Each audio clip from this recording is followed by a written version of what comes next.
Welcome to the Main Basketball Rankings podcast. I am your host, basketball data nerd, Lucas McNelly. We have completed the season. It's been a very long season, and it's been a very tiring season and a very awesome season. We had really great 3 of the 4 gold ball games in Portland were really great. So we'll talk about those for a little bit, and then I'm doing this week in ahead of Mr. Basketball, which I don't know if I'm going to do anything with Mr. Basketball, but I'm doing kind of a Champions Week thing this week where we're looking at a couple of the different gold ball champions. So let's look at the Saturday games or the Friday games. Let's do the Friday games too because I'm very tired and I'm not sure what I'm doing right now. So the Friday games were awesome. Mount Ararat won in that was not close, and no one really expected it to be close. So they win their first ever gold ball, boys or girls. That's actually their first ever trip to a gold ball game, boys or girls. So really a fantastic job of a turnaround over there. And then the big story on Friday at the Civic Center is Davis Mann, who just went absolutely off for 43 points. They were down, let's say it was 8. It was a number like that pretty late, and Davis Mann put that team on his back and dragged them across the finish line to win it's Falmouth, so it's a lot of gold balls. But one of maybe the best performances we've seen in a tournament by an individual, boy, it's up there. I don't know if you want to put it on the Andy Bedard level because Bedard did it in, I think, B. He had 53 points in the title game. Mann had 43 points in the title game, but it's not just the 43 in the title game. He had 17 in the regional final, and then he had 39 in the semifinal, where he did basically the same thing. Carried that team the whole way. He beat in the regional final. He beat the number 1 seed Noble, who we think at this point is going to be Mr. Basketball. I guess you never know. He might not win it, but he's probably going to win it. And so for that sort of a tournament run is just amazing. And it was so much fun to watch up close. And I've said this once and I'll say it again. Imagine the old man in your men's basketball league who you can't figure out for the life of you why you can't block his shot, because he's got all these moves and these hesitations and these like hitches in his giddy up, as they say. And now imagine if that kid's 18 years old and can dunk. And Mann had a bunch of crazy dunks. Falmouth wins. And I caught up with him after the game. So let's go to that. All right, Davis Mann. So you just won the state title. How does it feel? One word to describe it is just amazing. It hasn't really set in yet, but all I can say is just amazing. So you guys were down big. You're down, I think, 12 in the fourth quarter. You were down at least 10. Yep. What's the message in the huddle on a timeout? It's not over until it's over. Keep attacking them. I mean, you got to leave it all out on the court regardless of the outcome. So, yeah. So you had 39 in the regional semifinal. You had 43 tonight. The state record is 46 by Ralph Mims. So you very nearly pulled off something no one has ever done in Maine high school basketball. When you hear something like that, what goes through your head? I mean, that's definitely not going to set in yet either. But it's crazy to think about. I had no clue that I had that many points. Yeah, so you really put the team on your back. But I think you were down 8 with like a minute and a half left, and you hit a huge 3 out of bounds play. And then I believe that was then the next play was the offensive foul. Was that sort of the moment where you started to think, we could pull this off? Yeah, absolutely. I mean, the momentum started shifting towards us, and I knew we could make a comeback, and yeah. In the second quarter, your shot kind of went a little short, and you looked like you were just a little out of sorts. What did you do, just mentally for yourself, to get back on track in the fourth quarter? I just really thought, this is my last game. I obviously wanted to go out with a win, so just keep attacking. Give it my all. I might as well. I think you hit nearly every shot down the stretch, but probably the biggest basket was the Gravier, if I'm saying that right. Yes, his Gravier. bucket. Yeah, his bucket off your assist Like, how clutch was that for him to be in the exact right place? I mean, I knew he was going to be there. You know, he was telling me all game that his defender was just going to step over and take a charge. I knew that he would be right there. You know, I just threw the pass. You know, I had full trust that he was going to make it.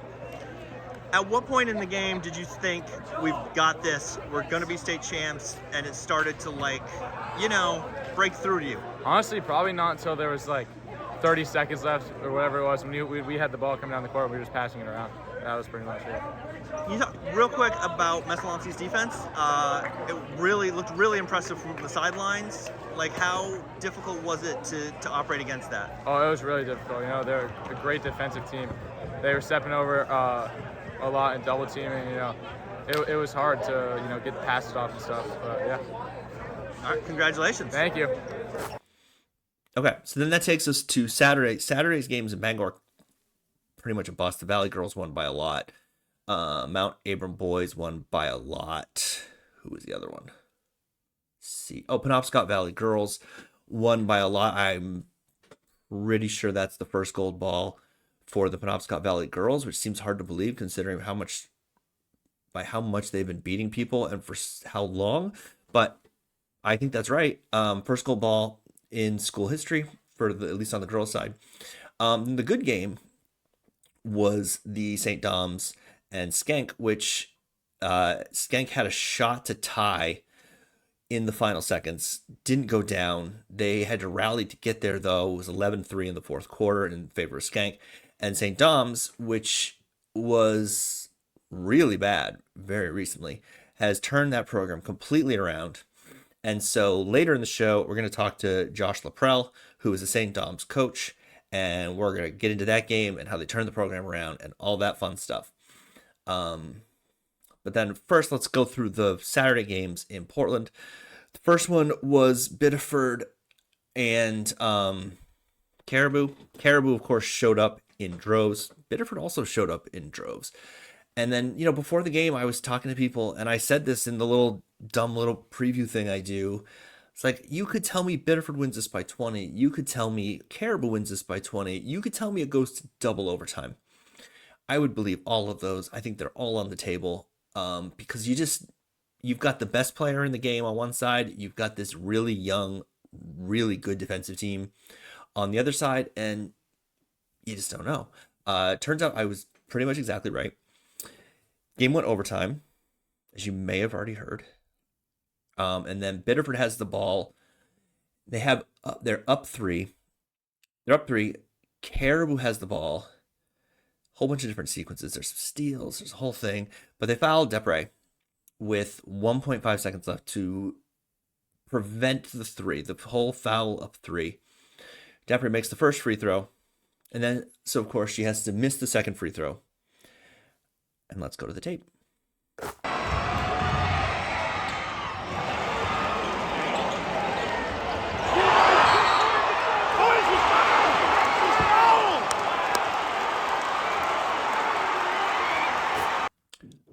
Okay. So, Depre's in early. I didn't see it live because I was, as you can tell from the camera angle, all the way down at the other end of the floor and looking at it through my phone. But she goes in early. You'll go back and you run the tape. She's definitely in early. Everybody on that side of the floor saw it in real time except for the officials who they hadn't gotten a call right yet that night, so I don't know why they would have started there. So the call, so she's in over the line. So the free throw should not count. She wasn't trying to make it anyway, but it should not count. So then instead of Biddeford taking the ball out of bounds in the whole helter-skelter of it all, and they should have called a timeout there. It's a dead ball foul. It's a dead ball situation. The game stops. The ref takes the ball. The ref hands them the ball. They probably call timeout to make sure we've got our ducks in the row. We've got a timeout left, and there's 1.5 seconds left, and, you know, can't take them with you. So, but they don't make the call, and Biddeford turns the ball over, and they commit the foul. And Quinn Crawford, I think, makes both free throws, and Caribou gets the gold ball. Shockingly, because everyone thought the game was over. But one of the wildest finishes you'll see in a gold ball game. So kudos to them for making the plays, and not kudos to the officials who blew it. quite frankly. And this is not like Southern Maine gripes or anything. Caribou was mad about the officiating all game. Biddeford was mad about the officiating all game. I sat next to Caribou's radio people, and Bobby Russell, the color guy who also does color for WHOU with Steve Carmichael, was yelling about the officials the entire game. And it was not even I didn't even get the sense from him that it was like, oh, we are getting royally hosed. It was just like, I don't think he had a firm grasp on what a foul was in this game or what a travel was in this game. And I didn't either. And it was just sort of like any trip down the floor could be anything. And it was one of those situations where I think all three refs were calling a different game. And it's unfortunate because you don't need that in a state championship game. But there we are. The boys' game was close for a little while. And then Caribou just went on a run. And they just went on a heater in the second half. And it didn't look like there was anything York could do. So Caribou gets the sweep. The girls' game, South Portland wins that one. I'll get into that a little bit more later this week because I'm going to have their new coach, Brienne Maloney, on, and she's going to talk to me about all that. So we'll save that for later in the week. And then in the boys' game, which was another classic just like last year. So before the game, Wyndham drops off this shirt for me. And you know I love a good t-shirt. So I'm wearing it on the podcast because I can't wear it at the game because I'll get in trouble. So, but they've been very nice to me all year ever since I sort of met them at the Gold Ball game. And I keep running into them around the state and, talk hoops and all that. So this was a great game. Manny Hidalgo did not have a great game. He fouled out in this, did not play very much. The fouls, I went back and watched all the fouls. They're all legitimate calls. So, I mean, if you're South Portland, there's not a lot to complain about there. And they won the minutes he was on the bench. For most of the stretches he was on the bench, they won those stretches. So it's not like a thing where like when Jokic goes out and it all falls apart and then he comes back and he goes on a 10-0 run and then, to fix it. They were fine without him. They played great. Wyndham played great. AJ Moody played amazing. On defense, he drew at least 3 charges. That's at least how many I logged. He drew a charge on Hidalgo that Rob Kennedy predicted on the broadcasts, which was kind of a nice moment for him. And then Moody drew another charge, which fouled out Meloji very late, and then got a decisive layup on the other end. And Wyndham is able to go back-to-back. And really kind of fitting for the year they've had with Pat Moody passing away in November, and they've been really dedicating the season to him. So it is kind of nice for them to get the back-to-back, and there's some symmetry there where South Portland just went back-to-back. So it all makes sense. So after the game, I caught up with Chad Pulkkinen. Chad Pulkkinen, back-to-back. How does it feel? Feels great. I mean, these kids are champions, and it started in the summer, and them just believing in each other, and just super proud of this group. Fighting back, being down again. You've seen us at Falmouth down, so just a resilient group of kids that just kept believing. So. Yeah, you were down, I think it was 7 in the fourth quarter, and I'm sitting there going, well, they're not out of it because they're going to make a run somewhere. It's just, can they finish the job? Right. And talk about the guys who finished the job. AJ Moody. AJ Moody just brought a lot of intensity. He did a hell of a job on Manny. Did a great job on Jackson when he was able to switch on to him. Had huge charges, steals, rebounds. I mean, he just came out huge for us. And the rest of the group believed. Joseph Lige comes in and gets a bucket and a steal. So just an all-around great effort from our guys. How much of your game plan was shutting down Hidalgo? It was part of it because, I think we thought he was going to distribute a lot more today. So we were just really worried about the other guys too. Jackson had an unbelievable game. That was tough having him score all those points. But, we put AJ on him. We trusted in AJ that he could stop him and bother him. And we wanted everyone else to kind of take care of their matchups. So a little bit different approach than probably other teams that are trying to solely shut him down. One thing I noted in the game is that neither team would concede anything, not even a fraction of an inch, nothing. A loose ball, nothing. A rebound. Talk about both teams, how well they played. Yeah, I mean, they were back-to-back champions right before we won our first one last year. This 2 championship, we're trying to get to that level of self-pouring. I know they got 12 championships in their school. This is our second one, and we look around as a coaching staff, and we admire all those programs that have done a really, really great job, and we want Wyndham to be in that same category. And so tonight, it didn't surprise us that they were going to fight and we were going to fight, and it was going to come down to a couple baskets. So all year you've been raising money for the Pat Moody Foundation in honor of Pat Moody. You're wearing the shirts today. All the coaches are. You've been wearing warm-up jerseys. It's been a whole theme of the season. Yeah. Well, can you talk a little bit about what he meant to the community and then what this game would have meant to him? Oh man, he, we have some pretty good videos of him last year, so we played those to our group of guys, and we didn't talk a lot about playing for Pat throughout the year. We all knew what we were doing and playing for him. He was just an incredible community member, a great friend of mine. Really loved Wyndham basketball. So he embodied what all these community members bring every night. They brought the energy, and he'd just be super proud of this group, super proud of his son. All these kids were his kids. They're in his gym every day. He was bringing them to basketball tournaments when they were younger, buying dinners for him, buying all kinds of stuff for him just because that's who he was. He was just a giving guy, and we miss him dearly.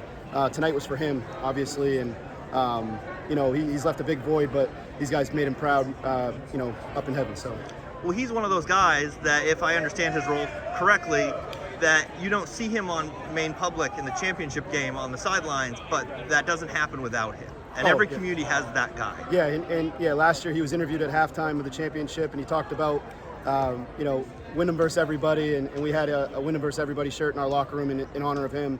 And AJ's just, he's one of the strongest kids I've ever been around. He was so strong for his teammates this year. Without his strength and his leadership, I don't know if this team could accomplish what it did. He had a tremendous loss with his dad, and he was just such an important piece to our community. But without AJ Moody's strength, I don't know if we could get where we are.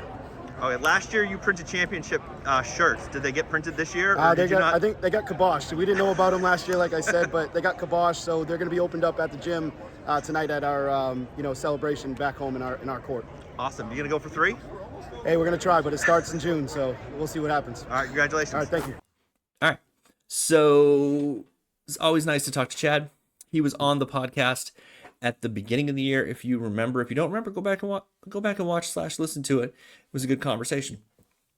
So that brings us to St. Dom's coach Josh LaPrell. He joined me to talk hoops. We talked about the gold ball game. We talked about their playoff run. We talked about a bunch of stuff, and then we stopped the recording and we talked for another hour and a half, as people who are obsessed with basketball will tend to do. And it should just left the thing running, although we both said things that we can't say on camera. So maybe it's for the best that we didn't leave the camera going for that part. And really all of that part was mostly just talking trash on Adam Robinson, which we also did in the recorded part, which you'll listen here. So please enjoy my conversation with St. Dom's coach, Josh LaPrell. My guest today is the head coach of the newest state champions of Class D, Josh LaPrell. Thanks for joining me. Thanks for having me. So, you just won a state title. It's your first state title. I think I was going to look this up before we got on, but I didn't. First in school history. That's it right there. Okay. I thought I remembered that from the newsletter when I wrote it down. You've had a couple days. You've hopefully gotten a little bit of sleep. A little bit. How does it feel with a tiny bit of distance? It's funny. I've talked to some other coaches that have won state championships, and I don't think, I think everybody has like an idea of what it's going to feel like and what it's going to be like. But until you actually you win one and you're in that moment and you've had the days and everything leading up and after, and you can't really put into words like the feeling of winning a state championship and how that is, and the excitement, especially for the boys, because like we had 8 seniors on the team, so how much work they've put in from freshman year all the way through, and to have that culminate with the first state championship in school history it's been pretty cool. And the one thing I've learned is that they're really hard to win. And you can have all the pieces, and something goes wrong. Well, like last year, we were off to a great start. I think we were 11-0, and Taylor breaks his foot and misses the last 7 games of the season. Yeah. And we went 17-1. We lost to Wayne Fleet. But then when we get into the playoffs, he hadn't practiced, Hmm. and he started the week of the first round, so he's still working himself back in. And then you're like, well, we're gonna play 3 games in a week, and have, so it's like, here we go. And it's so true to like everything has to go right. This year we didn't really. We had one injury. Again, Mason, a broken foot. Jeez.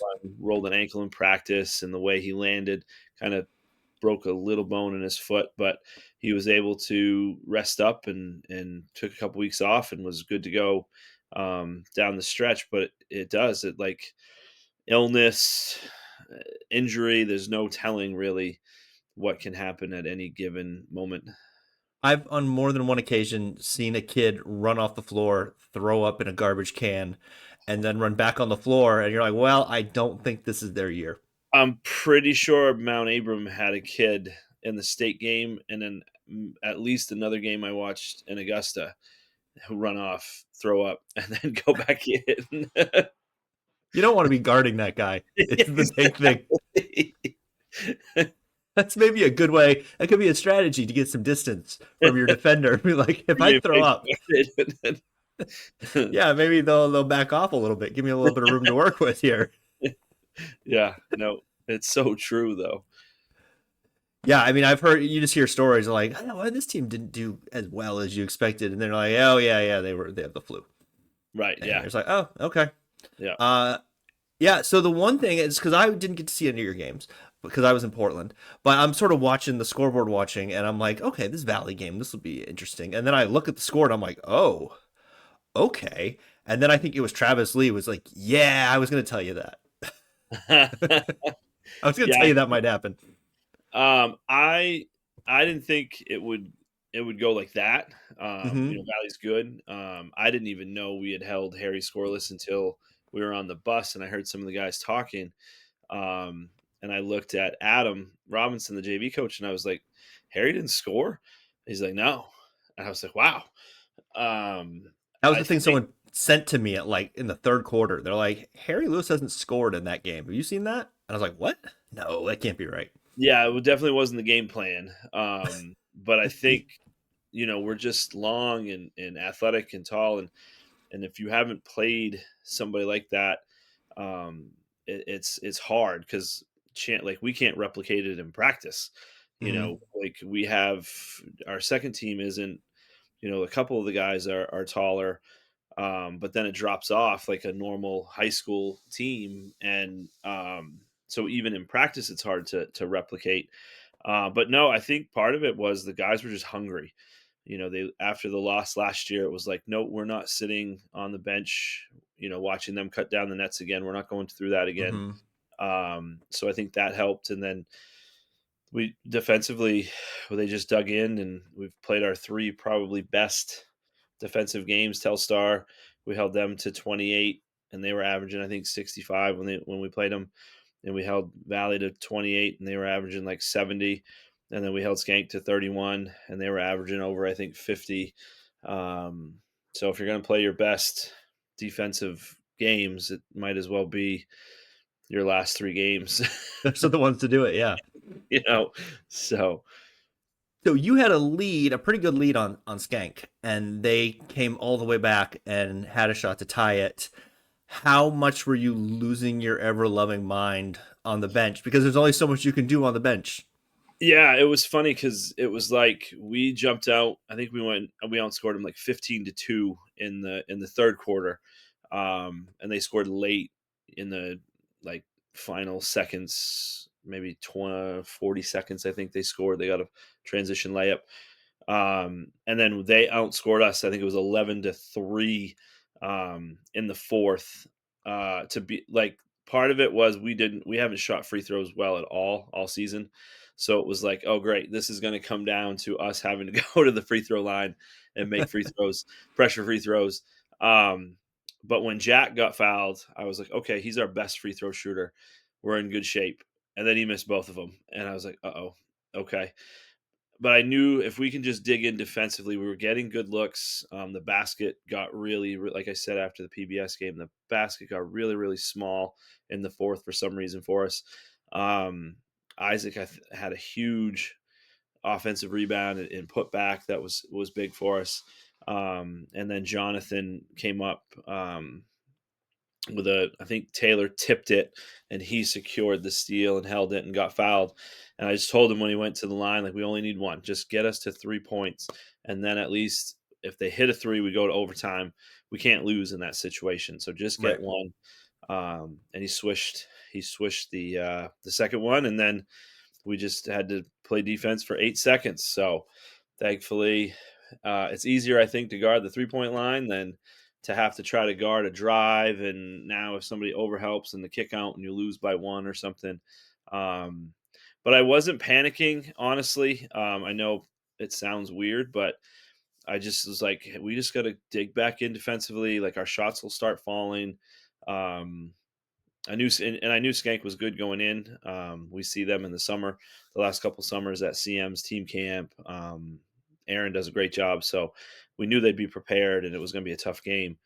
Um, but no, I wasn't. It's like, okay, the shots have to fall. That's what I kind of kept thinking. Like Like eventually. they have to start going in. We're getting great looks, and I'm sure that's how Skank felt in the third quarter because they got great looks that didn't fall. I mean, I think Wyman missed like a bunny that he probably makes 100 times out of 100, and it just went off the rim in that third quarter because, like us in the fourth, when everything's going wrong, it just keeps going wrong. But no, I wasn't that nervous, to be honest. But Those up three, up four with like 20 seconds left situations, it did seem like there were a lot of those in the tournament this year that went very wrong for the team with a 3 to 4 point lead. yeah, Like way more than I seem to remember from last year. I don't know if that's just a small cluster of games and it's just, small sample size, but it did seem like there were more of those this year. well, and I haven't had a chance to watch, but I know like the Biddeford Caribou girls, there was Oh, yeah. like the end of that game was pretty exciting and maybe a little controversial. It was nuts. But I It haven't was, watched. well, it's the thing that people talk about when they go, foul up three. Right. Yep. And that's what they did. They played it perfectly, that element of it. And I was talking to, it was Scott Bessie earlier in the week or during the regional week. And he goes, the thing about that is sometimes high school students do dumb things and they're not NBA players, Right. and sometimes you can lose in that situation Well, free throw because box something outs. crazy happens. Free throw box outs are so tricky, and we've had situations where you think, oh yeah, we're gonna get this, and then the ball bounces just right and it goes over your Hmm. head right to them, or it bounces out that way, or It jams your finger. I'm not of the we're up three, we got to foul. It's like, no, I'm gonna trust our defense, and we're gonna dig in and see what happens. I'm not a because for that very reason, you foul, they make the first, they miss the second one intentionally, or you get fouled or something weird happens, Hmm. and now they get to go back to the line, and now they win by one because they've had four free throws or who knows what could happen. I like to just we're gonna trust our defense and see what happens. Like against Skank, I never thought like, oh, we should foul here because of that very reason. Like they make the first, miss the second, gets the rebound, puts back, and now we're going to overtime. When an 8 second trying to get up, trying to rush a three, maybe they don't get their feet set. They shoot from too far out because who knows? Like I'll trust that versus giving them a chance to score and then something weird happen. Does the math on that, do you think the math on that changes for you if you're like, we're not that great defensively? Maybe, but I also sometimes I feel like those stats, it's like that's a college thing, or that's that's Duke, or Hmm. that's an NBA thing. Where in high school, I just think you're asking a lot of a tired, nervous, 16, 17-year old to not step over the line, or to not run in too soon, or to make sure they box out. Um, there's a Not lot. throw the ball away on the inbounds, Right, exactly. or Or have not knowing multiple if of the those clock's things running, happen. you don't even have to throw it in. The clock, if Yeah. they, if the clock was running, they make it. Just hold it. You don't Hmm. have to throw it in. There's so many. Yeah, I don't know. If you've worked on it a lot in practice, you've done those types of situations, so you feel comfortable with, we've done this in practice. It's something we work on quite a bit. Maybe you're in that boat, but I don't know. I don't know. I think you just trust your defense and see what happens. Yeah, I mean, you've got a 16, 17, 18-year-old kid in that situation, and not, Derek White. Right, exactly. Or Cooper Flag, or Or even, yeah, even Cooper Flag, someone like that, someone who's like playing their very first game on this huge floor in a hockey rink, or right. at, the cross, whatever they call it up in Bangor now, or Yeah. even like the Civic Center, like there's thousands of people there, and you're used to playing in front of 200 people maybe. Or a kid, your starter fouls out, and now you got a kid who hasn't really Hmm. played, and now you're putting him in that situation and expecting him to make the right read, and that right play, where it's like he hasn't played much today, and now you're like, okay, Or all Lucas, year. don't screw it up. Yeah, it doesn't always work In out the like state championship game with 8 seconds left.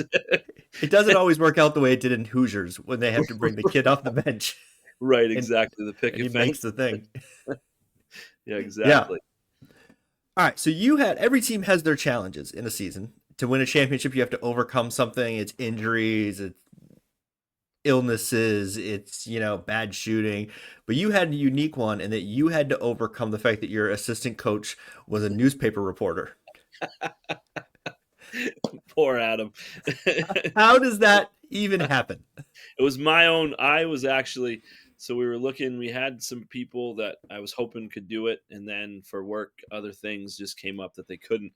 And I've been friends with Adam for quite a while. So I was like, Adam likes basketball. Maybe he would want to get into coaching. And kind of, we had 20 guys at St. Dom's this year, which was great for us. My first year, I think we struggled to get to 13, and the numbers have gone up and down. But we had 20, so it's like enough for JV, but not enough to really try to have like split practices, Hmm. with like guys that swing, and being respectful of their time and not asking them to be at two. So I knew we would kind of be together some. So for like a new coach, it would work out. So I reached out, and he's like, give me a day, let me think about it. And then he was like, yeah, I'm in. I think it sounds like a lot of fun. So on the way home, Saturday, I was like, remember you had to think about it for a day. And he's like, yeah, I don't know what I was thinking. But no, he did great. The boys really liked him. He was nervous at times, but I think he had a great comeback against Dirigo. They were down. I think when we went into the locker room at halftime, they were down by almost 20. And Oh, wow. then in the fourth quarter, they tied it and had a chance to win. And I think Dirigo ended up winning in regulation. So it was like, holy cow, where did this come from? But no, he did a great job. Like he didn't try to do more than he was capable of. And he asked good questions if he had any questions, and they had fun in practice, and he ran good drills. Like he was on YouTube looking for stuff if there was something he needed to work on. But no, he did a really good job. And it was nice to have like a new coach and somebody that was getting into it with us. And he did good. I think they only lost like 2 or 3 games all season. That's not So bad. nope, they overcame the newspaper reporter. So let's transition to that from that to how did you get into coaching? Because I'm assuming you played. I did a little bit growing up. Obviously, I played a little bit in high school, and then I started coaching. Like my neighbor had a team for his sons when they were little, and was like, "Hey, do you want to help?" And I was like, "Yeah, sure. I like basketball. Like I don't mind helping." So that was a lot of fun. And then went to college and started working at the Y out of college and took over their youth sports program and Okay. got into like coaching and started coaching travel teams and things like that. And really enjoyed it. It was something that I thought like this is a good way to stay connected to the game and uh, be involved. And then I was fortunate to meet with Coach Furbush at Bates College, and I was an assistant there for 6 years, which was amazing. Was part of the only or one of the only NCAA tournament appearances, and we made it to the Sweet 16 that year, which was really Ooh. cool. And then I thought, as my own kiddos got older, high school was probably the travel of Bates was tough, so high school might be where it's at. So I went and I helped out at Lewiston High School with the girls and Lynn Gerard for 2 years. Then I got hired at St. Dom's, and this was my sixth season there. So So it sounds like it wasn't a thing when you were like a coach, like when you were like a kid, you were like, "Oh, I'd love to coach someday." Or when you were playing, no, they're like, "He's gonna be a future coach. Look at him, he's the coach on the floor."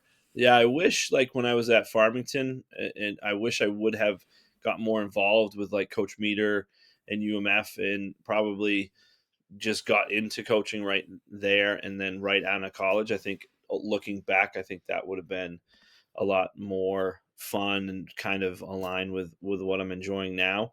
Um, but things work out the way they do, and I'm fortunate to have worked at Bates and been a part of that, and then transitioned over to St. Dom's and do our own thing and be able to build the program up from basically nothing and get it to where it is now.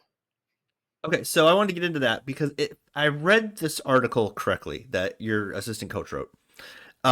It sounds like when you got there was no summer basketball and there was It no wasn't. JV team. No, it was the team was 2-52 Oh my the god. previous 4 years and they were Class C then and hadn't won a Class C game in 5 years. Jeez. So I got hired at the end of June. It was like the last week of June, beginning of July, and there wasn't anything set up for summer basketball. So a lot of guys were gone, working, whatever. So I think we worked out Tuesdays and Thursdays just to try to get like, let's meet some people, let's get guys in the gym and see what happens. So we'd fluctuate from 3 to 6 or 7 guys maybe, and Mm-hmm. never a few would come like both days, but it would be like, well, he came one Tuesday and then we didn't see him again or whatever. And then when school started, I would get more emails from the athletic director. Well, so and so transferred, so and so transferred, so and so transferred. I don't think we're gonna have enough kids for a team. I don't think we might have to go JV. And I was like, well, we got to stay varsity somehow, even if we lose every game. At least it's going to be easier to get kids excited to play Mm-hmm. varsity versus do you want to play JV and lose every game? Like at least it's a That would be varsity. such a hard sell. Yeah, and that was the way I looked at it. I was like, I don't think we can sell it that way. And then we were fortunate we got two eighth graders who would have been freshmen, but they were super young, so they were there. So we were able to enrollment was low enough that they could play. But my first practice we had 6 kids. Two of them were eighth graders. A seventh was at driver's ed. So then it became we need to recruit to get at least 10 guys on the team. We need at least 10 for Mm-hmm. practice. And Oh yeah, then just so you can go 5-on-5. right, exactly. We need at least 10. So, of course, then it became, well, I have a friend, but he's never played before. I'm like, I don't care. He's a body. Like, let's go. So we ended up with 13 that year, 7 of whom had never played basketball before. Wow. But I was like, hey, we can work with this. And we had the two eighth graders were great. Marshall Adams was one, Mike Adams' son, and then Eli St. Laurent, who played at EL as well. They were both eighth graders, so we were good there. And then we had three sophomores: Michael Stowe, Noah Sear, and Gabe Carey, who ended up really turning things around for us their juniors and senior years. So were Uh, they eighth graders? I'll interrupt you real quick. Were they eighth graders who were going to go to Edward Little anyway? yeah, they Okay. were. They were super young, so they wanted Okay. them to have another year. That's like Taylor. Taylor ended up doing eighth grade twice because he would have graduated, I think, at like 17 Okay. and 16, like just turning 17. It's a nice little trick to get your kid like some varsity experience in the eighth grade. Wow, that wasn't the plan though. Like we didn't know we were going to be able to do it until it was like we don't have enough kids to have a team, but our boys, like I forget what the cutoff is, but our boys Yeah. were low enough so that like our girls have had this like I think it's like under 40 you can have eighth graders play. So our girls the last 2 or 3 years, like my daughter played as an eighth grader because there was only like 30 girls I think in the whole school. I think there's a lot of schools that don't like grasp that, like how Yeah, difficult that is. Like if yeah, you go to Lewiston or Edward Little or whatever, and it's like, no, no, no, no, we've got 32 kids of this gender total. Yeah, total, and half of like North Haven's got 15 kids total. total. Yeah, Total. So if so you can move up and down the floor at all, you're right, on the basketball team. right. Well, and like we're in that situation where, if we have say 35 boys, 20 of them play hockey. Sure. So it's like we really are pulling from 15. So that's where it gets tricky. Um, but yeah, no. So we built it up that year. We won 8 games. We qualified for a prelim. We beat. We won our second game of the season. We won. We beat Buckfield for our first Class C win in like 5 years, and then we ended up going to Richmond, and we played really well for the first half, and then they were the much better team. Sure. And so in the second half, it was like everything was aligned in the first half, and then it all went south in the second. But we had a great season. To win 8 games and qualify for a prelim was pretty exciting. And then of course COVID happened, so then we only played 10 games I think that following year, Hmm. and you're playing whoever you can sort of lined up in your county or however they Yeah. did it. It What a wasn't mess that too was. too far over, and some of the rules just made no sense. Like somehow, if we only play the teams in our county, COVID's not gonna affect us. Those But lines on the ground if are we go very over strict. to Oxford, then that's all bets are off.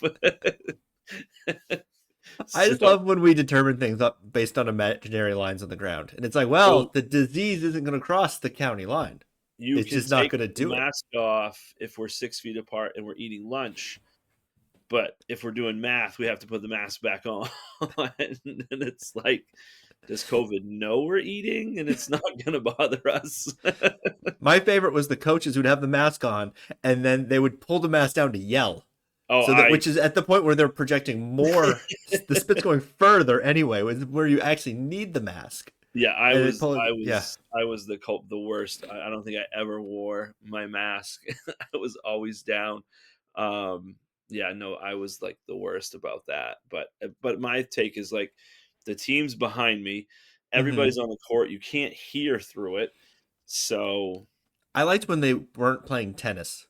That was my favorite yeah. because, like, guys, like, as infectious as this could possibly be, if it's like in the movie Contagion, they could probably still play tennis in Contagion.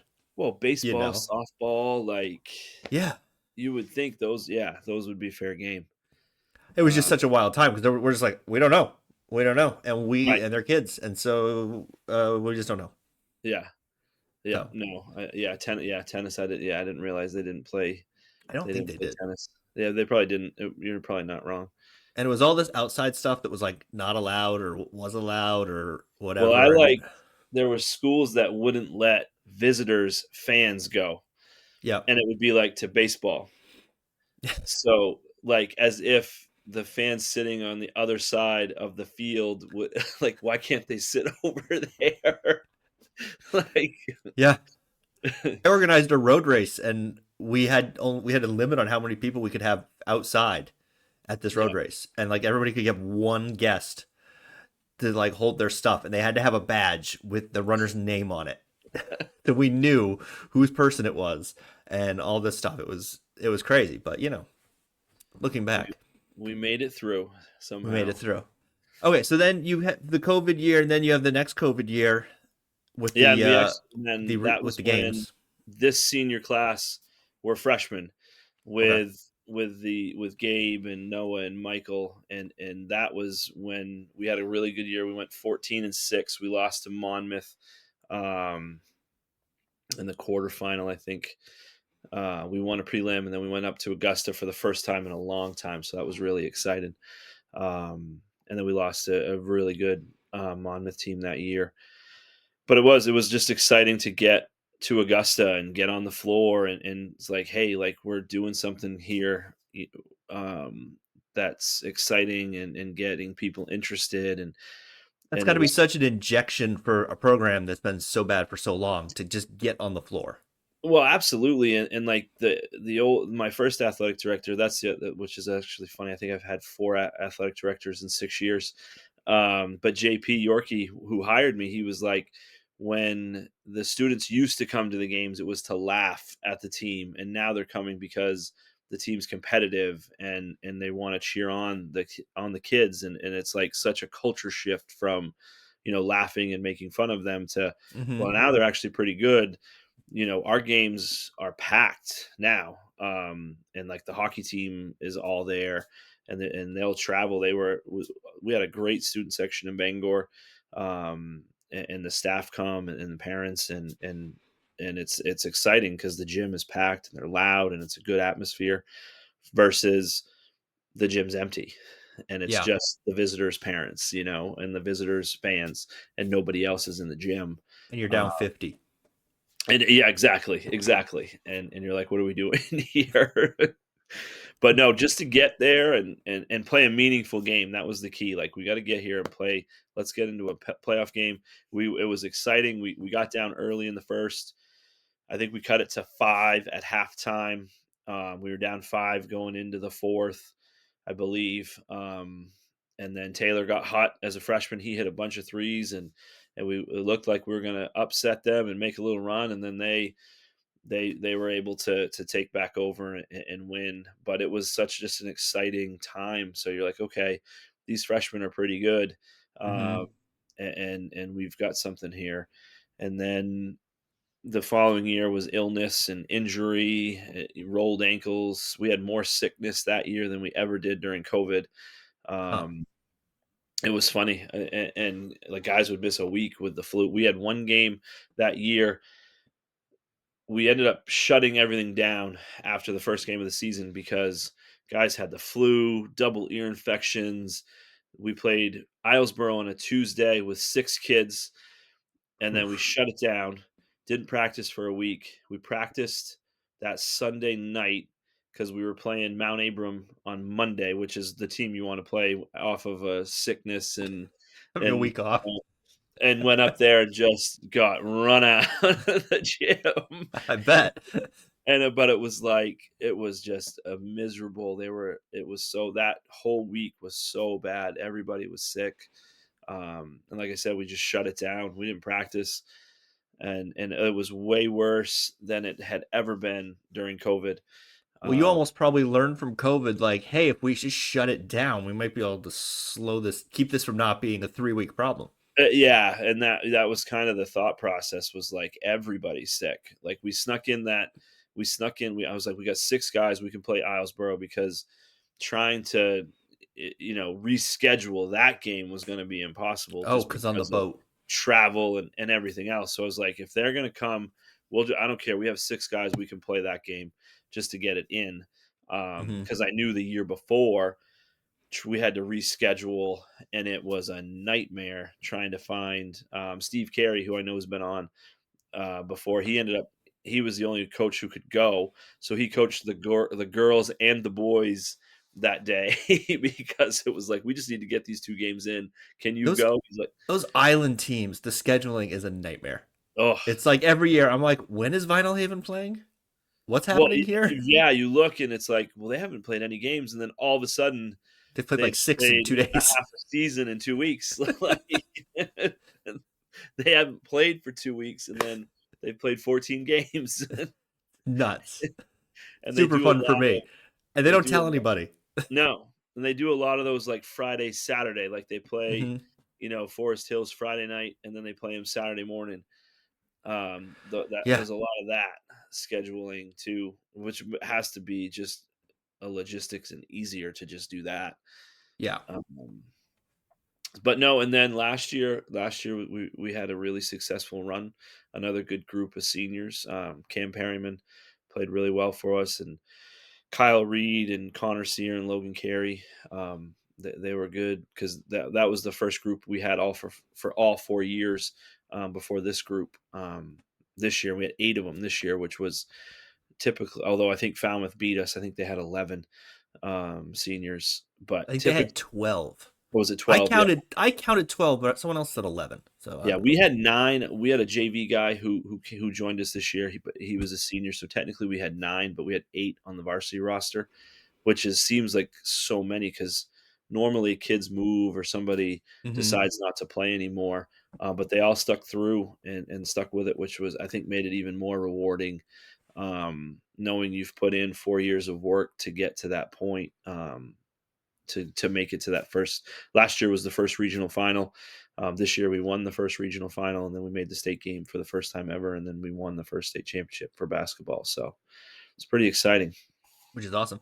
I seem to remember a year when I think it was Lake Region, the entire roster was seniors. And Probably. it was like, whoa, and spoiler alert, they were a lot worse the next year. Yeah. I know Bangor used to have. I remember when they announced them, everybody was a senior except for, like, one kid, but they would always be good because, like, all those juniors are on the JV team, and then Right. they would, like, slide up, and they were pretty good, but I remember, I don't remember what year it was, but it seemed like their whole roster except for one kid were seniors. And that kid was probably starting. Yeah, exactly. He's the Best good. player on the team. No, it's hard. Like, you look and you're like, we had 20 guys this year, and right off the bat we'll have 11. Yeah. Um, so then you're like, we've had a JV team the last 3 years, which is pretty exciting to see the numbers increase to there. In a couple years, it was like we probably shouldn't have a JV team, but we're in that awkward. Some of you guys just aren't going to play enough. Where Hmm. if we can sneak out 7 or 8 of you to play JV, at least now you're getting on the floor and you're getting more minutes. And we had a great manager for 3 years, and he would. I'm like, hey, you want to play in the JV game? And he's like, yeah, I'll play. And I was like, perfect. So he'd suit up when we needed him. And it was great because he's like, we knew at least we'd have an extra body if he Right. wanted to play, and he didn't care if he played or not. But at least we'd get numbers, and those guys could play because it's hard if you're not playing games. Like, practice is great, but at some point you got to get up and down the floor and put it to use in a game. And if you're not playing, then it's hard to get any better. And no one wants to just practice. No, That's no no, fun. no, no. Like, it's different. I think, like, in the playoffs, you can sort of, like, understand, like, hey, it's the playoffs now. Like, Right. the rotation is gonna shrink, but over the course of the season, depending on games. Like, we had a lot of guys that played almost every game, and then some freshmen who snuck into over half of them, and I even got to play. Like, when we played Forest Hills, we tried to do a good job of playing everybody, just kind of knowing the next 3 you're probably not going to play. So if we can get everybody some experience and some time on the Civic Center floor, and then we're going to do that. And that's what we did in the first game. But no, it's hard to, like, you practice every day, but there's no reward of, well, at least I'm starting in the JV game, or I'm playing a few minutes here and there in the varsity game. It's hard to just say, like, well, you're never going to play because we only have 14 guys and you're the 14th guy, and there's no JV team. That makes it tough to get guys excited. Especially with the Class D travel schedule. Yeah, ours actually wasn't bad at all because we didn't play a Class D team until the tournament. Okay. Oh, that's right. Yeah, because That's of the right. East-West Conference kinda closing, we used to play Buckfield, we used to play Pine Tree, we used to play Telstar, and then this year, we didn't. We played 5 Class B games, and then we played all of our Western Maine Conference Class C games, and then picked up Abram and Dirigo.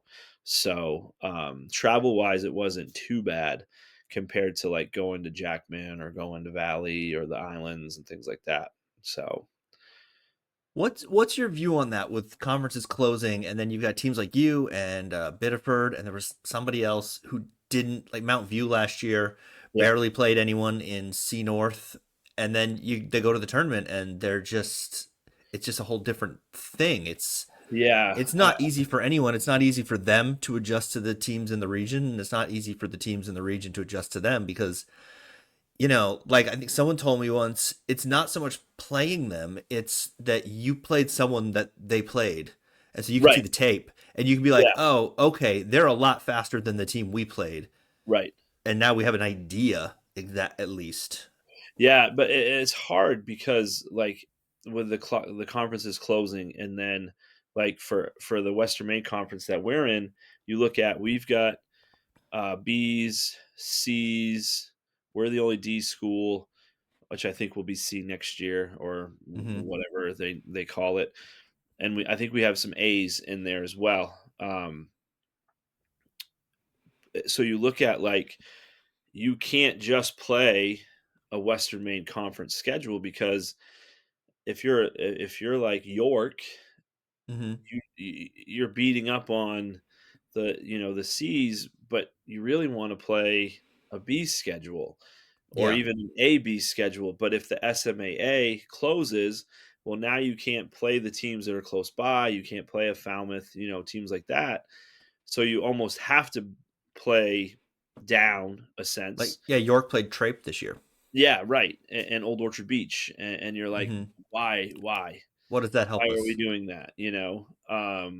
Where maybe you play like we played Poland and who's Class B, and Poland was really Hmm. good, so that was a good game for us. But you look at some of the scheduling, and we've got to do something where you're not being rewarded for like you've got to should have to play a whatever if it's an X amount of games in your classification That's what I or think they should whatever. do. There's got I to think you should have be to play X games in your region. there's got to be something, yeah, like instead of having like the weaker schedule, and then it's discouraging to those teams like a Trape having to play York versus, well, why can't you play this team instead? But the Southern Maine teams are kind of in that weird boat of unless you're willing to travel really far, there's really nobody to play. It's all bigger schools down there, Hmm. or you're getting on the bus and driving 2 hours. Um, It's similar in so the county too, with yeah, exactly. some of the B and C schools. They're like, well, we're just have D schools all around us. What do you want us to do? Right. Yeah. Yeah. No, it's hard. Like I don't know the answer, but I know that we've got to look out. I think for the smaller schools, those under 70, 100, whatever it is that they're looking at, those are the ones we got to worry about because a lot of those could potentially even close at Sure. any moment. And now, what do you do with that classification if you suddenly lose a handful of those schools? And the games, or if the games aren't competitive, it's like Wiscasset. You look at Wiscasset moving down. Like I think that really helped them kind Oh, of absolutely. revitalize and develop that back into. We've had some success now. People want to play, and now it's exciting. Um, and now you can grow and build from there versus some of those teams where like I know in the early 90s at St. Dom's I think they had like a 39 game losing streak at one point, and when I took over they were 2-52. So it's like how do you grow, how do you get kids excited where we haven't won a game in 4 years? Yeah. Like Well, it how was good Cast of that's supposed Girls. to feel. Yeah, With Cast of Girls, Obama was president when they last won a game. I know. The Lewiston girls had some runs there as well where they lost for, I don't know what I think they lost for like 4 straight years. Um It's just got to be demoralizing. and I don't know what you do. Yeah, what the answer is. I was on a team that went 0 and whatever it was, and that was demoralizing enough. But we were okay the next year. Right. So, and we knew we would be a lot better the next year. So Yeah. we are just like, well, we're just gonna suck this year, I guess. Take your lumps. Yeah. I guess if you knew that, but even still, it's got to be It like I remember sucks. the first my first year. You're like, okay, we're gonna play Wayne Fleet tomorrow. Wayne Fleet is loaded. Dom Campbell was on the team. I mean, Oh, loaded. geez, yeah, that was a And loaded you're team. like, we're just gonna get out of there and try to not get hurt. And Don't get but Rich, put on a poster. and you're like, okay, like, but still, like, it still stinks when they're doing whatever they want and you're just sort of in the way. But Rich Henry was great. I have so much respect for Rich because they could have beat us 200 to nothing if they wanted Hmm. to. And they just played the starters in the first and third quarter. And then the bench played in the second and fourth, and it was a competitive, like those 2 quarters were competitive. And like I just have so much respect that because like I said, you could have easily beat us 200 to nothing, but Hmm. you didn't, and you didn't like demoralize us and embarrass us any, and that's always something that I've tucked away in the back of my mind of like we can that's just there's a right I'm a firm believer in there's a right way to do things and a wrong way, and I try to do the right thing as much as possible in those types of situations for kids. Plus, they would have gotten crucified on Facebook for that for 200 to Yeah. with They might like have comments. that might Like have been people. early though. I feel like that might have been early enough in the time. They might have been okay. Now, did you guys end up in D because your enrollment dropped, or did you get relegated? I Yes, don't we did remember. not get relegated. Okay, No, that's what I our thought. yeah, our enrollment dropped. Everybody, that's like a big thing. Why, like, oh, they're in D, and I'm like, hey, we of the teams that are down here, we Hmm. have the enrollment. That's why we're down here. We're not down here because we got sent down here or we asked to be down here. Right. We're just down here because that's where they told us to go. Hmm. Um, so we've got. I think I think the pre-K to 12. I think they said on one of the broadcasts was like 150 kids, but that was pre-K to 12 Oh, geez. was included. So yeah, this is one of the bigger senior classes they've had. I think there's like 34 kids in the senior class. The last couple have been under 30. Okay. So Yeah, because I thought you were down there for enrollment reasons, but then I was like, well, maybe they yeah, got relegated. I don't no, I remember. think It's it was all bleeds together. Buckfield, Telstar, and Wiscasset were relegated down. They were all relegated, and Noble, of course, Yeah, and then the and Wadenfleet girls, Biddeford. Massabesic.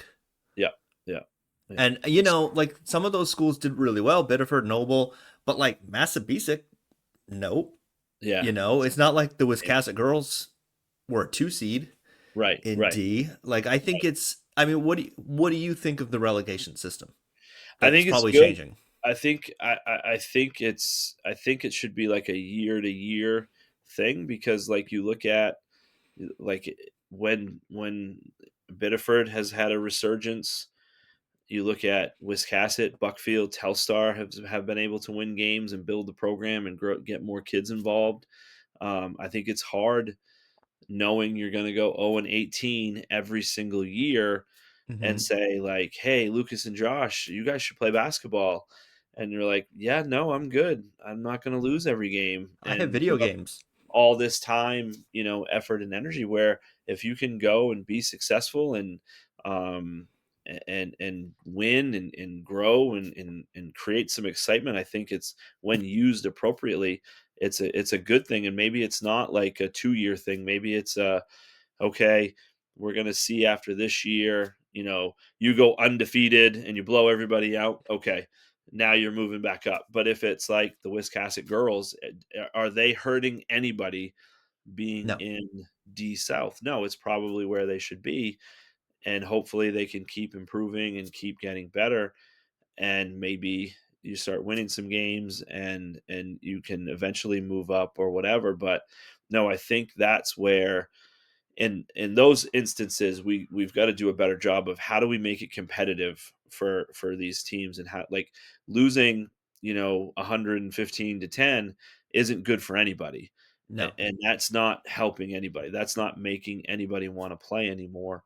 Where it's not where helping the team that wins either. no, like, but if you can go down and it's like, oh, we lost, but it was 30-20, or it was, Hmm. 40-25. Like, now you can at least build off of there and create some excitement, versus when, Mountain the Wiscasset girls were in the Mountain Valley Conference and you're just getting blown out every night. I don't think you're going to grow and get anybody interested in wanting to play that way. I mean, there's legitimate situations where you can lose by 35 points to a team and then beat them the next time in the Right. same season. That happens all the time. It happened here when I was a kid, and with Morse and Yep. Madomic. Morse beat us by 50, and then we beat them in the second game, and someone put the score up on the sign outside their business and left it up there for weeks. I mean, that happens. Yeah. But if it's, well, probably not this year, but Southern Aristic girls beating someone 110-5, that's not changing the next game. No, no, no. That's And game's over in but warm-ups. also too, I think that also bodes to, why is that game being scheduled? Yeah.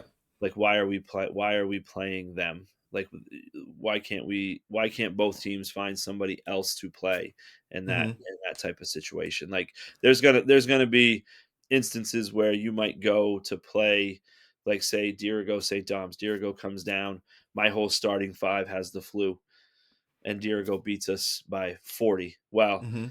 that wasn't the plan, obviously.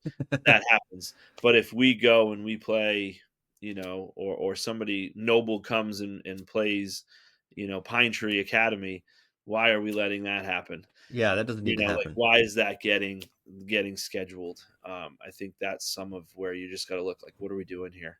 We're not doing what's best for the kids in those instances. Well, that whole Belfast Oceanside situation Yep. last Yep. year, like I watched Belfast play Madomic, and I was sitting next to my brother, and I said Oceanside's going to score 150 points Right. if In the they first half. if they even want to at all. Like, they could sit one of the galleys and score 100 points Yeah. on this team, and that's what happened because they were just that much better than them. And it's like, this shouldn't be on the schedule. This doesn't need No. to be on the schedule. No. Belfast can go play somebody else, anybody else, and Right. get Oceanside a game against a Coney or something, And that which is what happened they did this year. my first year, where we were supposed to play Freiburg Academy and we were supposed to play Waynefleet twice. And JP was at a football game, and it was Poland Freiburg, I think. So he Hmm. saw the Freiburg AD and he was like, "Hey, listen, we're supposed to play you and we're supposed to play Waynefleet twice. We're not going to be able to give either one of those teams a game. Why don't you just play each other? And then we can try to find a game against somebody that would be competitive." And he was like, "Yeah, that sounds like a great idea." And that is what needs to happen, I think, more often, Hmm. is like, let's there's no benefit for us, especially that year, playing. I mean, Waynefleet once was bad enough. Forget about having to play them twice. And I don't know how good Freiburg would have been, but they would have been better than us. Yeah. But it was like, we didn't need to be playing. I think what Freiburg was B, or they're B. I think we didn't need to be playing them. Yeah. No, And Freiburg's A. oh, the A, yeah. So that's what was made that, like, that's what needed to happen. And it's like, that's, I feel like, more of that, of the common sense of, like, no, we cannot schedule this game. Like, we need to find Yeah, better because games. the ads and the coaches know.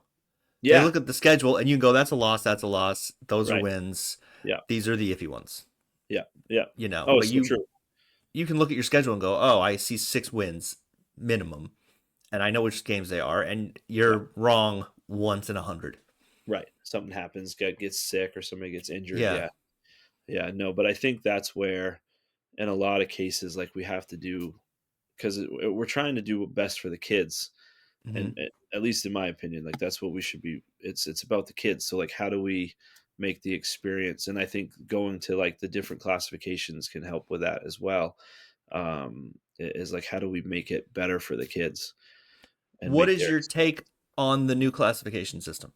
I think it makes sense. I think it's going back to the way it was, and probably I don't know that we ever really needed 5 classes. Maybe I might be on the outlier of that, but I don't think it accomplished what they were hoping to accomplish with that. Hmm. Especially when you look at Double A, you've only ever had 8 or 9, maybe 10 teams, and then you've got other conferences or classes that have almost 20, Yeah. and and then you start to look, well, you're still playing the A's and all those teams anyway, so why did we go to 5 classes if your schedule is not going to change at all? I always thought it was weird because people would go, well, it's the money. And it's like, yeah, but you're taking the quarterfinal games of the biggest schools in the 15, And they're 16 playing biggest at schools in the state. their Yeah, they're school. playing at home. Yeah, you're Yeah, not playing on the big floor where you're you're getting the not gate. getting any money on a EL Lewiston because it's not at the Expo, it's at EL or Lewiston. So, Yeah, like, what did we get out of that? Yeah, so I I don't don't know. know. I also think, yeah, we'll see. We'll see how it works. I think it makes the most sense going back to the way it was, and I think you got to look at the smaller schools and how do we help them out and make that competitive. That And under 100. Yeah, it's basically just the old 4 class system with the under hundreds doing their yeah, own thing. right. Yeah. I heard a rumor that they might, and I don't even know if this would work because I haven't had time to really think it through. But I heard a rumor they might start the under hundreds or whatever they call it. They shouldn't call it that. They should start that they might start it a week early Why? for the gym availability, I think. And also the side benefit of giving the under hundreds the spotlight, Okay. which I like a lot. But the Oh, are question you of trying to talking the tournament? the tournament, Okay, I was not thinking, the whole season. yeah, okay, that's where I was like, what? But the tournament, okay, And that way, because there's only so many times on the schedule that you can do this. yeah. But then you look at, I think when you get to Wednesday, the games don't start till like 10. Yeah, or one in Portland. Yeah, so it's like you've already got plenty of time that you're not using. Well, some of that's built in snow buffer Okay, that's true. Yeah, that's because if true you too. if you get a whole Yep. day wiped out, Yeah, then yeah, yeah, yeah. you've got to Yep. shuffle things around. We had to shuffle a game this year. The Yeah, Noble game got moved up a day, back a day because the snow was coming into Portland pretty fast, yeah. and it ended up coming in faster than we thought it would. And I got out of the gym and there was like an inch of snow on the ground. I was like, oh no, Yeah. this isn't Yeah. good. I know this year, I think other than I hadn't heard that, so I don't think other than that we lost any games to snow this year in the tournament. Yeah, last year either. Yeah, which We because dodged. we Last can year we play didn't even on have. Yeah, that Sunday. We have the built-in snow day already in the schedule, but we can't use it. we can't use it even in an emergency. Like when the whole state game gets wiped out, we 'Cause can be what like, was we it? just Was it play 2 the next years day, ago when Dirigo had to play like a Monday or Tuesday in Bangor? something like that. Yeah, Yeah, and they had to move. we moved a They had to move couple. Oceanside Orono to the Expo Yeah, for the state game. yeah, yeah, yeah, It was a whole mess. yeah. Yeah, it was that was fun Well, trying to sort that out and just hear like snippets of the conversations of like MPA people, and they're like, "What if we do this? What if we do this? We can't do that. We can't play on Sunday. Why? No one it's knows. nobody knows. Nobody knows. Like, we can't play Sunday at 3 o'clock in the afternoon. It's like Like, there's no church. the SNL skit. Nobody knows. Nobody knows. I Yeah, know, yeah, like you're saying, start it at 3 or start it at yeah. whatever, yeah. I will say I think the new administration is much better at this sort of stuff, and I've heard some rumors where they're like, what if, if we've got Lincoln Academy, if we've got, I don't know, Spruce playing somebody, why don't we do that at the Civic Center instead of the Expo? And if we've got then Old Orchard Beach playing Trape, play them at the Expo, because why are we driving them all the way up to Augusta for this Right. quarterfinal game? Well, why are we making Caribou drive to Portland? Maybe that's just me. Yeah. Well, nobody wants to drive to Caribou. That's why. Well, no, but like, why are we asking them to drive to Portland? Why can't they go to Bangor or Augusta? Yeah. I think the state game should always be played in the third venue. So if you play, so if you're, so for you guys, you would play in Portland Mhm. because that way no one's at the Oh, yeah. advantage of being on the Yeah, yeah, floor, yeah. Yep, you that know? makes sense. Yep. And I think, and then I've talked to some people about that and they go, well, no, they won't want to drive that far. And I'm like, dude, if I was in a gold ball game and you told Right. me it was in upstate New York, I'd be like, great.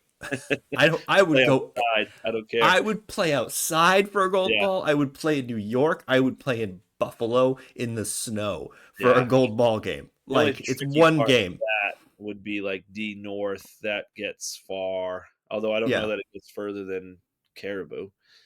not much. It's like, Yeah, but they're like 3.5 hours to, probably you to know, Bangor. to Bangor. And Yeah. they had that tie thing that, and the winner got to go 4 hours to Jonesport Beals for a road prelim. Ooh. Like if we're asking people to do that, then and that's like on a Tuesday Ooh, with 4 like hours. school the next day. Yeah. And you Like, had hey, to take the boat back and forth. yeah, and we have like Presque Isle coming down to Erskine for a prelim in soccer. Ooh.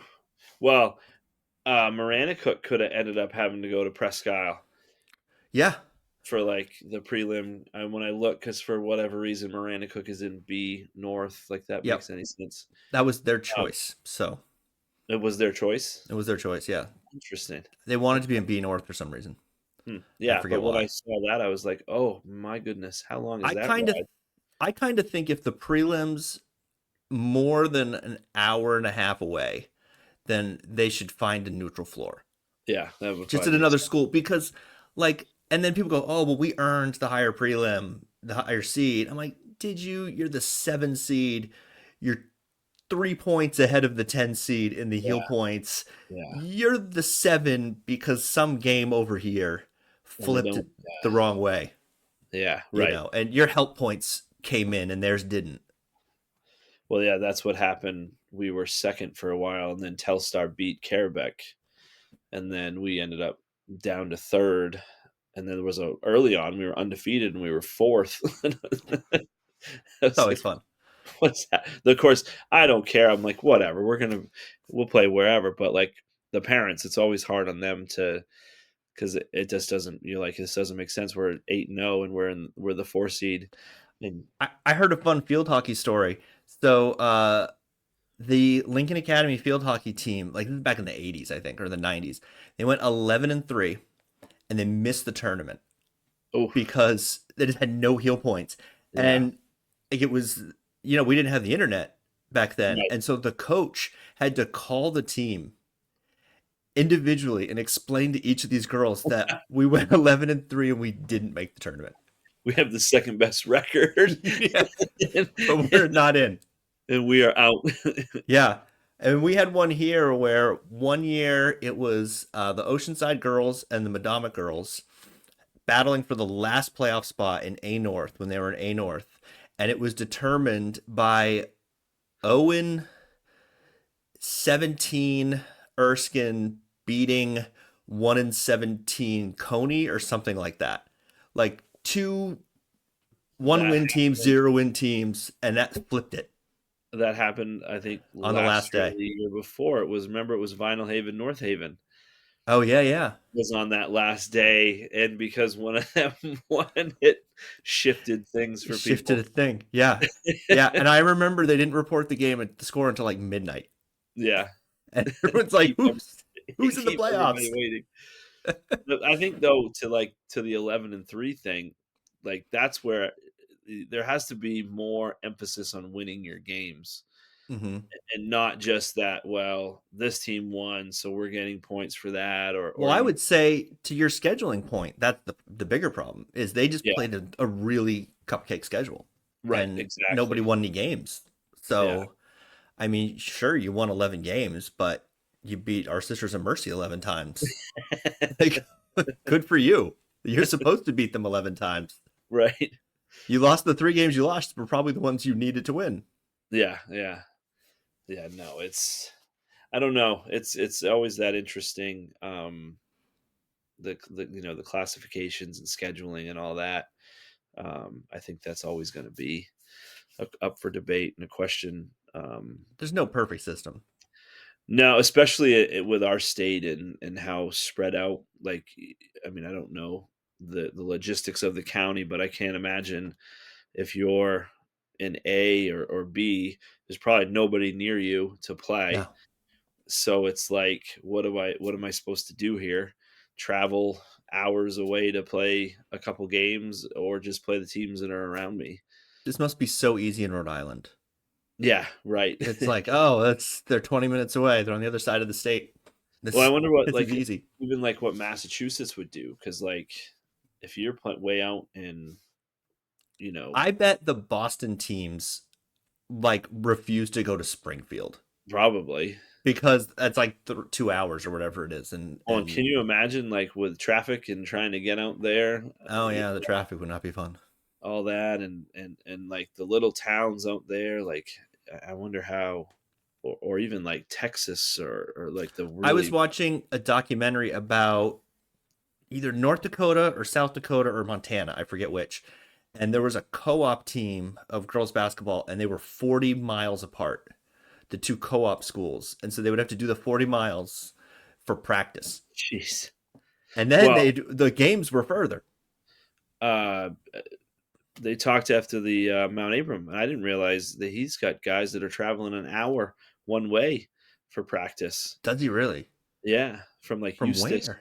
or someplace, and it's like Huh. almost an hour just for practicing to and from is one Are way. they homeschoolers? No, no, I think it's a wide enough, Salem Township and all those other little Okay. places that's spread There's just no out. school next to them. Yeah, so they have no Wow. choice. That's crazy. All right. I've kept you an hour, so I'm going to ask you the question I always ask people. Okay. Okay. So they are giving you king-like authority over the MPA for one day. You can do whatever you want. No one will stop you. You are a dictator. Oh, What is the thing you do? for one day. Oh, And it'll stick. They won't change it the next day. they can't change it. What would I do? There's so many things. They're really. I would push back. This is going to be probably a weird answer for some people. I I love think it. I would push back the start of the season away from Thanksgiving. I would start it the following week. So pushback practices. Yep, because or start a week before, because like this year was nice because Thanksgiving is like people go away. It's Hmm. not, it's a big a holiday. Like I would do something around that to where people could still have family time if they travel, whatever, and it not be like, well, no, you can't because we've got the first 2 days of tryouts of practice, then we've got to have two scrimmages that weekend because we got to jam everything in. I think I would do something around the start of the season. Hmm. Interesting. No one's given that answer before. I was going to say it's going to be off the wall, but that, and also, and obviously this doesn't affect many kids. If you play in the state championship for football, Hmm. you then leave the football field. You have Sunday off, and then you go right into basketball And you're on pretty Monday, sore. and and then you're expected to be ready to go. So I would do something around the start of the season, and Hmm. looking at how do we better accommodate that rush to get it going, because we could still end it the same way, because we Yep. went like, and I'm sure we're not the only team, but we went almost 2 weeks in December where we didn't have any games. Hmm. and I'm sure teams went longer. I know one year we went. It felt like 3 weeks, almost 3 weeks that we had nothing. We ended early in December, and then it was the whirlwind of January. But you could still get everything in to February vacation. Yeah, going 3 days, 3 games a week even get you there Yeah, pretty easily. Because I think right. most teams do two. Like a Tuesday, Thursday, Saturday type of schedule or something. Yeah, So, yeah, I had a feeling it was probably not. I didn't want to say shot clock or something that shot probably. clock's easy. Yeah, everybody's going to say that. So it was either the start of the season or the charge circle. That was like Ooh, the charge circle. those That's were the just a can of paint. That's really easy to right. do. Yep. You just And tape it Bangor down. had it. Bangor Yeah, had it. the hockey Not, rink had two of them. not that it mattered, but yeah, no, I would say, um, yeah, probably that. Just because of like my first couple of years, 3, 4 years, we'd have people would be gone, and even last year we were down a bunch because of they went away for Thanksgiving because it's Thanksgiving, Hmm. and then you're like, so I think yeah, if you start the season like a week later, you could even maybe you could start the week of Thanksgiving, but you're not allowed to schedule any scrimmages or something. Oh, that's Um, interesting. Just like just go block like out. Monday, Tuesday, Wednesday, and then come back the following week or something like that. If we wanted to do like, especially for the schools that have to do tryouts, maybe Hmm. you do tryouts and then practices start the You could block out Wednesday, Thursday, Friday of something like Thanksgiving that. week and Yep. say nothing's Tryouts are happening Monday. here. Tryouts are Monday, Tuesday, and then the actual season starts the week after. So Yeah, that way, if people travel for Thanksgiving or something, so I think that's what I would do. tough to explain to grandma that little Jimmy's not at Thanksgiving Right. because he's got a scrimmage That's true. against Right. he's got a scrimmage against Karabec. So on on Friday morning yeah, after they've had a day of practice. yeah. Like I remember EL would always have there was EL Lewiston would always have like their Hall of Fame tournament. The Hmm. Lewiston Auburn Hall of Fame tournament would always be that Friday, Saturday after Thanksgiving. And you're like, we've had one day of practice. We've had two Hmm. days of tryouts. We've had one day of practice. And now we're having two scrimmages on Friday. I will say that we need to bring back the tournaments, like the Christmas tournaments, the Yeah, scrimmage tournaments that are actual tournaments I agree. that you Yeah. can win Yep. because those were awesome in the Yeah. 90s, and there seemed like everybody had one, and now there seems like they're Hockey, all gone. our hockey team still has something like that. It's been, I think, like almost 30 years, I want to say, that they've run it, and they get teams from out of state that come, See, that's uh, awesome. and like this, I think there was two teams from Connecticut or Massachusetts, Rhode Island, somewhere, and they actually played countable games at Oh Norway yeah. Savings Bank in Auburn, which was really cool to think like talk about a neutral site. It's in a different state, but as part of the tournament, they were playing countable games, and then it's like an actual. You make it and you have a winner. I agree. Like that's how it should be, and The make it games. big, not just like we have four teams. Like actually make it kind of like what they used to do at the Expo, where Mhm. they had the tournament went over like a couple days, and the teams from New York come and I mean, they yeah, still have that. It's just not a tournament, but those New York teams play countable games there, yeah, like yeah, against us. yeah. That's cool.